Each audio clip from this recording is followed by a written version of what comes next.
Assalamualaikum warahmatullahi wabarakatuh. Berjumpa lagi dengan saya, Dr. Akal ya, di channel kesayangan kita, Debat Panas. Channel yang menyajikan informasi seputar dunia debat yang panas dan cadas tentunya. Di kesempatan kali ini kita akan membahas Rudi Yohanes ya, si walabu kita ini, yang kembali kowar-kowar yang nggak jelas, di mana kita ketahui bersama bahwa channelnya Rudi Yohanes ini sekarang lagi babak belur. Ya, jadi channelnya Wak Labu ini sekarang lagi babak belur, sehingga dia lagi mencoba pansos kalau kita bilang ya, mencoba untuk menaikkan kembali channelnya yang sudah terpuruk. Ya, jadi dia berusaha menaikkan channelnya yang terpuruk dan dengan cara ya menjilat sana, menjilat sini. Kalau dengan orang Kristen, kalau dengan pihak Muslim ya akan gaya-gayaan, numpang pansos. Ya kita bilang numpang pansos. Begitu juga yang dia lakukan selama ini ya. Jadi selama ini dia sudah mencoba untuk menaikkan kembali channelnya yang terpuruk. Salah satunya adalah dengan menjilat kepada Saifuddin Ibrahim yang sedang viral. Ya, kita tahu bahwa Saifuddin sekarang sangat terkenal, sehingga Rudi ingin numpang, ya, agar penontonnya Saifuddin juga mendukung Rudi, agar penontonnya berpikir, oh, si Rudi ini baik, Rudi ini mau dukung pendeta Saifuddin. Padahal Rudi ini ya muka dua. Kalau menguntungkan dia, dia lakuin, kalau enggak, dia cabut. Memang seperti itu, nggak ada kesetia kawanannya. Karena memang idolanya si Rudi ini adalah Yudas. Kita tahu Rudi ini sangat mengidolakan Yudas. Ya, dia pengen seperti Yudas. Kenapa? Yudas masuk surga, dia bilang. Ya, karena Yudas masuk surga, tentu saja Rudi pengen bisa masuk surganya Oten dengan cara seperti Yudas. Berkhianat sana, berkhianat sini. Di depan orangnya baik-baik. Ya, Yudas di depan Yesus juga nggak menunjukkan tanda-tanda bahwa akan berkhianat. Nggak ada temannya ya, atau 12 rasul yang menyangka bahwa si Yudas ini akan berkhianat. Ya, karena selama ini baik-baik saja. Begitu juga dengan Rudi. Di depan orang lain dia puji sana, puji sini ya. Masalah Rudi sang penjilat, saya rasa nggak usah saya bahas di sini. Teman-teman mungkin sudah nonton ya. Kalau yang belum nonton, silakan lihat di konten-konten kita sebelumnya. Ya, kita sudah bahas tentang Rudi sang penjilat ini. Bahkan di HMC juga saya sudah bahas juga ya di channel Hidayah Mualaf Channel. Oke, kita lanjut ya. Kenapa hal itu bisa terjadi? Teman-teman bisa lihat dulu ya perbandingannya. Saya kasih nampak dulu. Ini yang terjadi dengan Rudi Yohanes sekarang.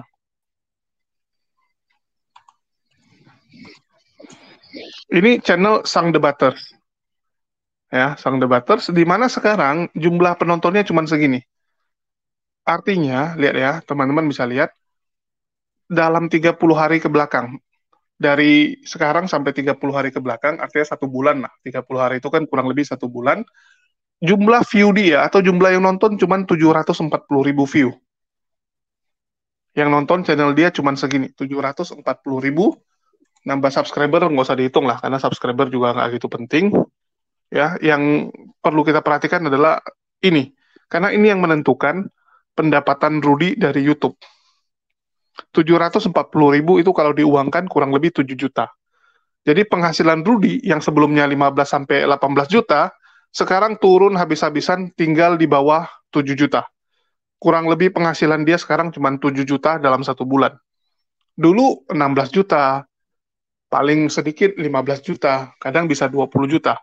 Karena jumlah view dia 2 juta atau 1.500.000 sampai 2 juta. Dulu, ya 1.500.000 sampai 2 juta dalam 1 bulan.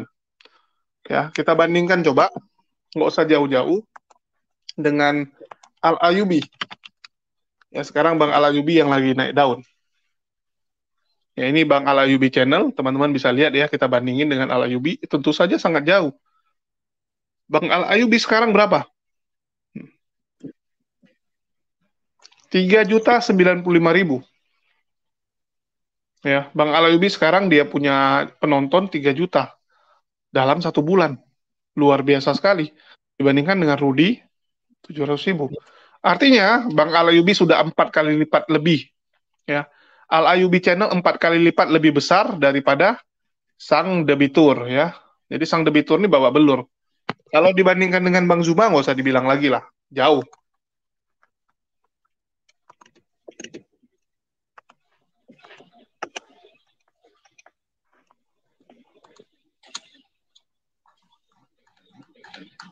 Kalau dibandingkan dengan Bang Zuma, ya teman-teman bisa lihat, Ini channelnya Bang Zuma, Zulkifli M Abbas Official ya. 1.878.000 dibandingkan dengan sang debitur 740.000. Ada 2,5 bahkan mau 3 kali lipat ya. 2,5 lah. 2,5 kali lipat Bang Zuma itu lebih besar daripada Rudy. Padahal dulu itu imbang. Ya dulu channel saya, channel Bang Zuma, channelnya Rudy itu imbang kami tiga. Kurang lebih imbang. Ya sama. Tetapi sekarang udah jauh bedanya. Ya udah jauh bedanya. Bang Zuma udah ngalahin Rudy jauh sekali. Ya Bang Zuma itu naik. Ya Bang Zuma tetap sih. Ya Bang Zuma itu nggak naik. Bang Zuma itu memang di angka 1,5 juta sampai 2 juta setiap bulannya. Yang turun itu Rudy. Memang Rudy itu udah turun. Karena Oten-Oten udah mulai tercerdaskan ya. Saya bilang udah mulai tercerdaskan. Udah nggak mau dikibul-kibulin oleh tipuan murahan. Ya udah nggak mau mereka. Udah mulai agak pintar. Ya Oten-Oten udah bisa membedakan mana yang mengedukasi, mana yang cuman ngelawak, mana yang cuman memberitakan hoaks. Kalau Rudy ini kan sering kedapatan dua muka. Ya, hari ini ngomong A, besok ngomong B. Oten-Oten juga bisa sadar gitu ya. Mereka bukan orang bodoh. Orang-orang Kristen ini kan juga ada yang pintar lah secara akademis. Mereka lihat, wah ini bohong aja nih si Rudy. Mereka cabut, nggak mau lagi dukung si Rudy. Ya, teman-teman bisa lihat bentuk depresinya adalah dengan menjilat kepada Saifuddin dan kepada Bang Zuma. Ya, dia menyerang Bang Zuma dengan tujuan bisa pansos lah. Teman-teman bisa lihat di sini.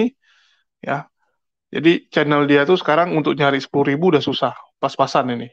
Ya, itu pun setelah dia jilat-jilat ke Saifuddin baru naik lagi. Kemarin sempat di bawah 10.000 ya. Ya, kemarin sempat di bawah 10.000, baru terakhir dia jilat-jilat lagi. Ini kan udah di bawah 10.000 nih. Ya, terus dia jilat-jilat Saifuddin baru naik. Sekarang dia mencoba nyerang sana nyerang sini karena memang tipikalnya Rudy gitu. Dia harus ngajak berantem kiri kanan supaya bisa naik lagi. Biar kesannya itu wah lagi gitu kan. Memang seperti itulah kebiasaan si Wak Labu kita ini. Teman-teman bisa nonton ini ya, dia bikin kelebihan Zuma dari Nabi luar biasa ya. Kita lihat dulu apa yang dia keluar-keluarkan. Ya, ini sengaja gini ya, pancing-pancing Bang Zuma dengan tujuan supaya naik lagi namanya. Karena kan Oten-Oten Paukers ini suka gitu, ada yang debat dengan Bang Zuma ya. Oten-Oten ini kan impiannya itu pingin melihat Bang Zuma itu kalah gitu. Ya, impian yang nggak pernah kesampaian dari para Oten-Oten. Tentu saja begitu Rudy jualan lagi nama Zuma, dia akan naik. Karena Oten-Oten akan nunggu gitu kan, akhirnya ada yang lawan Zuma lagi. Setelah semua pendebat Kristen yang lain semua mati semua udah, babak belur. Selalu babak belur pendebat Kristen, mereka berharap Rudy masih bisa lah melawan kembali. Ya, karena dulu kan Rudy ini naik gara-gara sering kami jadikan badut. Channel Rudy itu dulu masih bisa ini ya, 1,5 juta. Kalau sekarang udah nggak bisa, karena dulu dia masih sering main ke channel-channel Muslim untuk jadi badut.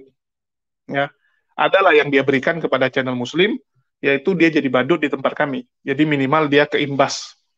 Ya, karena kita lihat dia jadi badut yang baik, ya kita bantu juga promokan ya. Jadi ada teman-teman Muslim yang main ke channel dia untuk nonton juga. Karena dia udah jadi badut yang baik di tempat kami. Kalau sekarang dia udah nggak mau jadi badut. Ya. Karena dia sadar kalau dia jadi badut, banyak oten-oten yang pada bertobat. Bahaya bagi kekristenan. Oke, kita lihat ya, apa yang ingin disampaikan si Wak Labu ini ya. Nah ini. Bukan saya yang bilang dia sembah batu, dia sendiri mengakui kawan. Ini dia. Tunggu dulu. Ini si Zuma ya, aku besarkan dulu lah. Nah, ini kan Yesus artinya kuda kan ya. Wah kakak mantap pengikut Hubal. Asal jangan menyembah zombie katanya kan. Wah kak bangga sembah Hubal dodol. Zombie sama dengan mayat bangkit disembah katanya. Masa pula zombie bisa ke sorga? Kan goblok. Baru ini hari ini. Hal yang paling menyedihkan kalau channelnya ditinggal netizen akibat isinya semua kebohongan dari akal-akalan. Saya turut berduka atas channel yang ditinggalkan netizen bro. Kalau mau pansos lagi silakan masuk ke MMCI, bahas benarkah Kristen penyembah mayat hidup. Lihat kawan. Dia katakan saya mau masuk ke MMCI. Najis tralala. Orang dia bilang dia dulu waktu nangis Bombay kan. Jangan kalian mau sama si Rudi lagi. Lihatlah betapa liciknya dia nangis. Dia mengadu-ngadu kan. Sampai di fatwa aku kafir. Di fatwa segala-gala macamnya. Ya. Biar channelnya kembali hidup kayak zombie. Jadi aku jawab. Wah kakak, channel siapa yang ditinggal? Channelmu. Orang kau nggak pandai debat. Hanya besar mulut kayak mamak-mamak. Aku bilang kan. Komen sendiri, tanggapi sendiri, dasar keledai, gue bilang. Kan di komennya di sini. Ditanggapinya sendiri. Ini kan ditanggapinya Zuma, ditanggapi oleh Zuma ini. Ya kan? Gak usah malu-malu kan ya. Masuk aja ke MMCI biar pansos lagi agar channelnya kembali diminati manusia lemah akal. Yang pansos itu kau Zuma. Siapa yang mengorbitkan kau? Akulah. Dasar pengikut Paulus kan ya. Gak nipu, gak hidup. Nah ini kawan, banyak kali hinaan dia. Tapi kalau kita hina sedikit nanti, wah ini penistaan ini oh. Ya Baal, kami datang, dengarlah Baal, wah kakak itulah kalian datang kepada batu, aku bilang lah kan. Kan dibilangnya tadi, hubal daripada menyembah zombie kan ya. Nah, nyampah zombie kan ya kan. Nah ini dasar pengikut Paulus. Kau penipu, mana ada yang kenal kau kalau tidak kuorbitkan, aku bilang.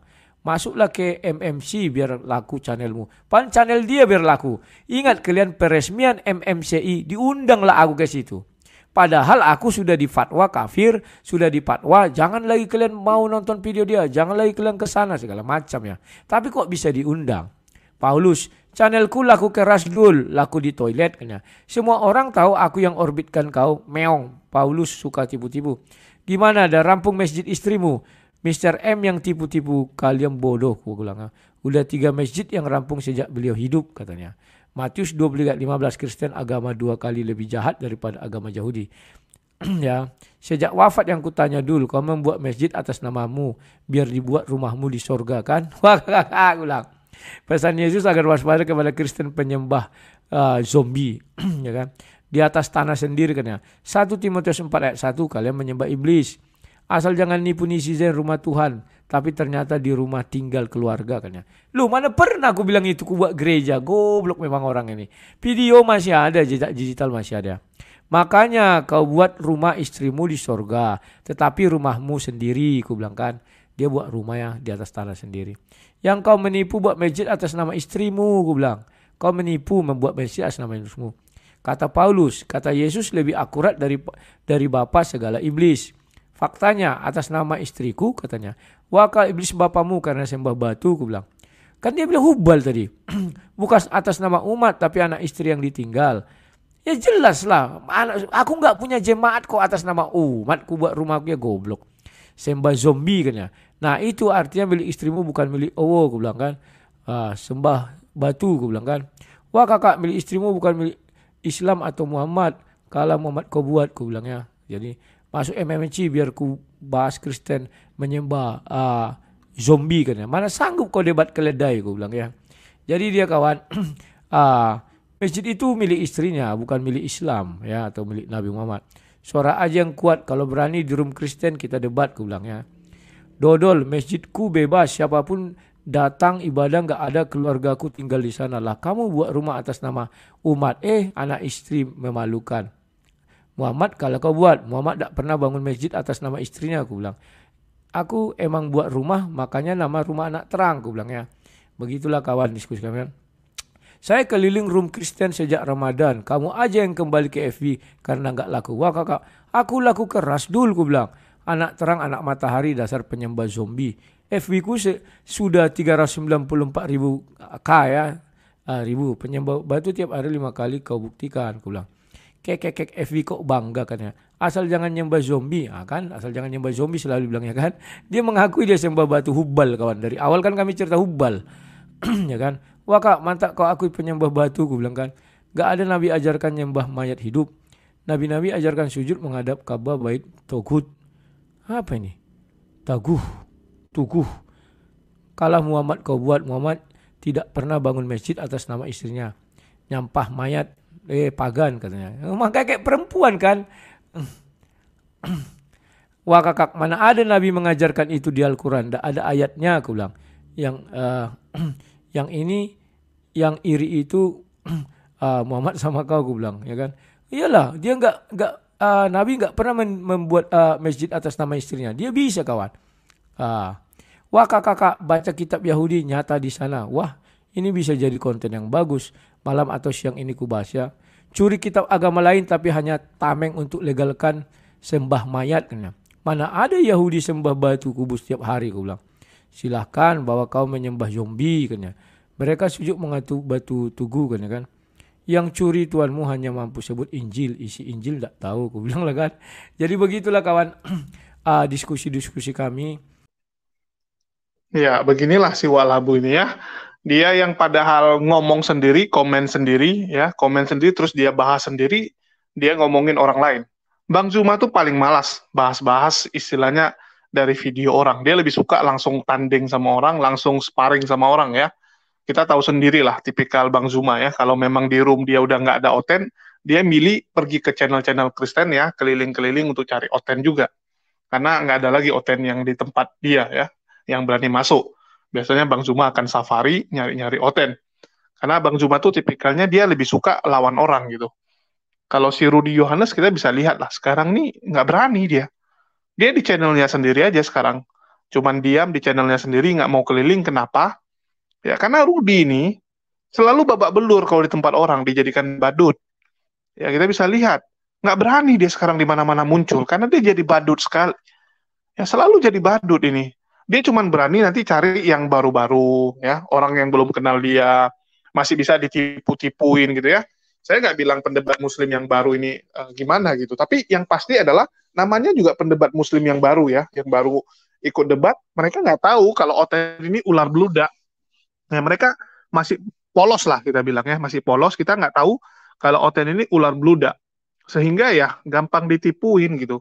Sama seperti orang misalnya ya, seorang pintar datang ke daerah yang banyak malingnya, atau orang luar gitu ya, datang ke satu daerah yang semua orangnya tukang olah. Begitu masuk ke daerah yang tukang olah, terkejutlah dia. Karena di daerah dia atau di tempat asal dia semua bagus. Ya, di tempat asal dia kalau debat pun debat akademis, jelas gitu. Bukan nipu sana nipu sini. Ya kalau ketemu dengan oten kayak si Rudy ya siap-siap lah ditipuin karena memang dia cuma bisa mutar sana mutar sini kayak ular. Ya, dia akan lilit kamu dulu ya, lilit kamu baru terkam kamu. Itu yang dilakukan oleh si Walabu ini. Jadi sekarang dia nggak berani lagi sama yang senior-senior yang udah ngerti dia lah, udah tahu tipikalnya dia. Apalagi kalau sama saya, yang nggak berani lah Walabu. Tiap hari kubal balia jadinya kan. Dan Walabu juga udah ngomong, kalau khusus untuk sama Julius nggak mau laku. Bisa gila nanti dia bilang. Ya. Terus si Walabu juga mengatakan, ya Walabu mengatakan Bang Zuma lah yang pansos gitu ya. Padahal jelas, memang secara duluan Rudy duluan. Ya, Rudy itu duluan ada di YouTube. Harus kita akui. Tapi bukan pansos namanya coy.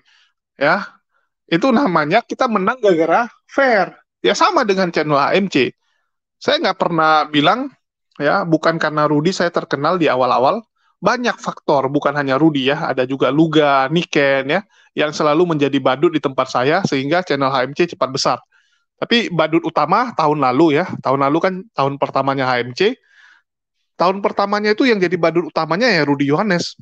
Memang dia pemenangnya, pemenang badut terbaik tahun 2021. Ya, itu kita hargai.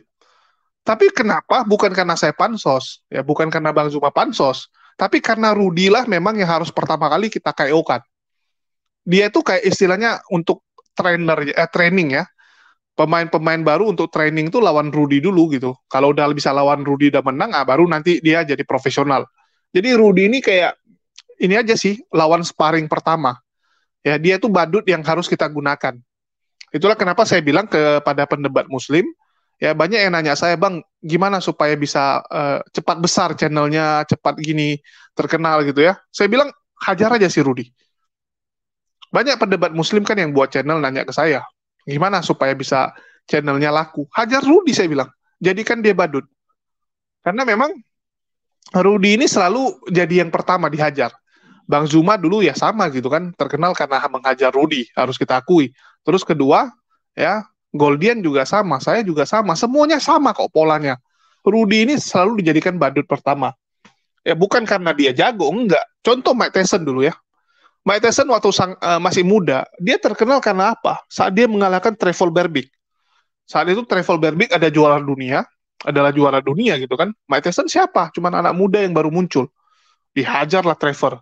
Apakah Mike Tyson pansos dengan Trevor? Enggak. Dia berhasil mengalahkan Trevor karena kemampuannya. Sama, kenapa Bang Zuma ya dan teman-teman yang lain bisa terkenal karena ngalahin Rudy gitu kan. Bukan karena pansos. Karena mereka mengalahkan si Walabu ini, menjadikan Walabu ini bulan-bulanan ya, dijadikan badut.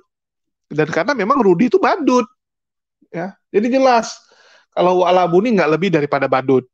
Terus masalah rumah, itulah saya bilang Rudy ini dia marah ya, dia marah gara-gara saya mulai sounding rumah anak terangnya ya. Orang yang pertama kali sounding rumah anak terong kan saya bilang rumah anak terong berhasil dibangun dengan hasil jualan koyo, dengan cara menjual koyo dan tipu-tipu Oten.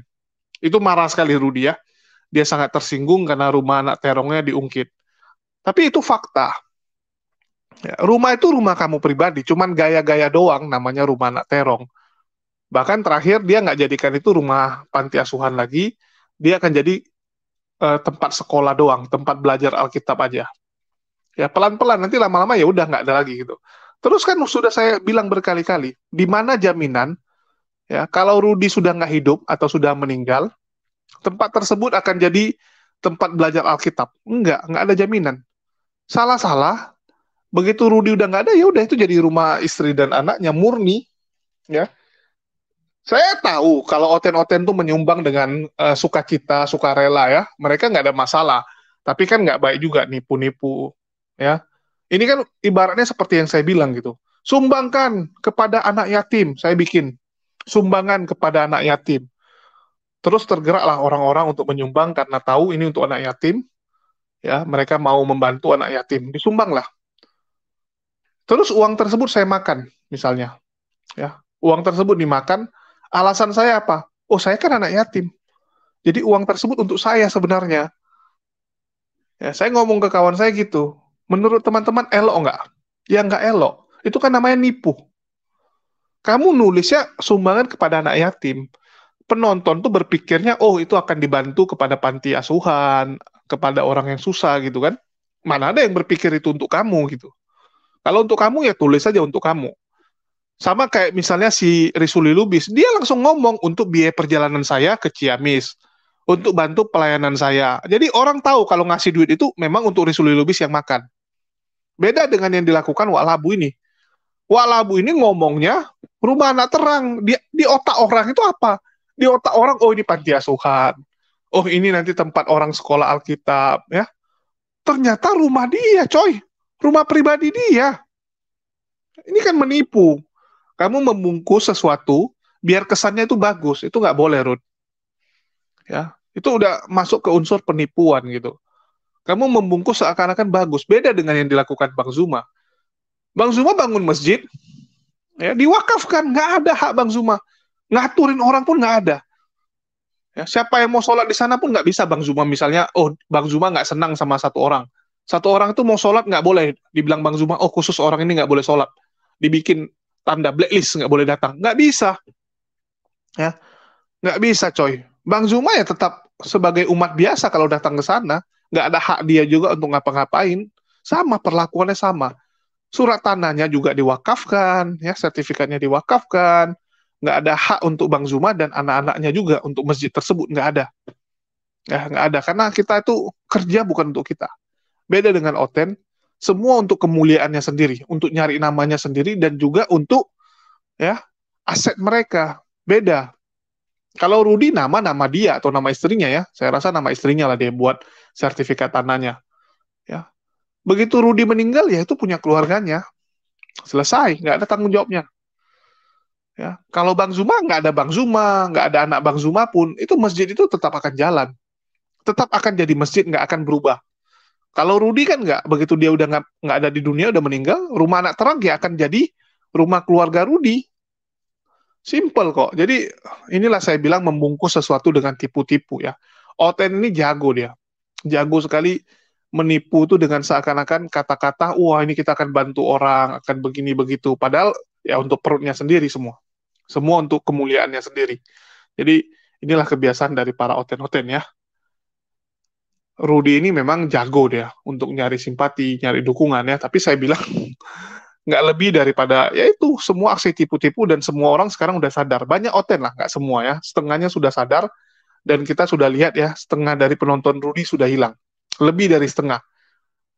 Satu setengah ya. Jadi dulu dia di 1.500.000 sampai 2 juta view, sekarang tinggal 700-an ribu. Artinya sudah hilang setengah lebih orang yang menonton dari tempatnya Rudy. Udah pada pintar, nggak mau lagi nonton si Wak Labu yang kerjanya nipu sana, nipu sini. Itulah dia sekarang lagi coba untuk naik lagi, untuk bangkit lagi ya.